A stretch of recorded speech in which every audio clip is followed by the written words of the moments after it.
Hello everybody, Jonathan here from the Wine Crew, and today I have with me a bottle of Chateau Cantemerle 2008.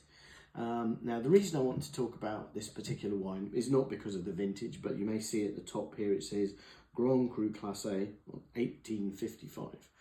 So the 1855 classification of the wines of Bordeaux is world famous and hasn't changed. And when I say it hasn't changed, it changed once. As most people will maybe be aware, when Mouton Rothschild in 1973 was promoted from second growth to first growth after kind of campaigning for a very long time. But what's less well known is that when the original list was compiled back in 1855, it had 60 wines on it. And Chateau Cantemerle wasn't one of those. And the reason for that is it was because the Brokers Union, who were the people in Bordeaux who sold the wine, they were asked to compile the list. So one of the major factors in who made it onto this list was the price that was gained for that wine. Now at the time, most of the wines of Cantemerle were sold to Holland.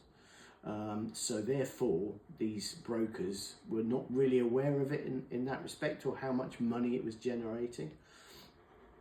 And when the owner of Cantemerle at the time, a lady called Villeneuve, she had the foresight to know that this was a really important event and financially and commercially was going to be good for her chateau. So she went off to see these brokers, taking with her the evidence of the price that she was achieving for her wine in Holland and all that kind of stuff, and was able to persuade them that actually Cantemerle should be on the list. So they did, they added it on. And so in actual fact, although they set out to have 60 wines, there was eventually 61.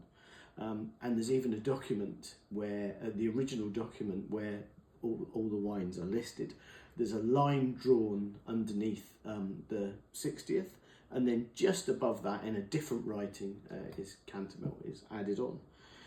So there you go, 1855 classification and Chateau Cantemerle. Cheers.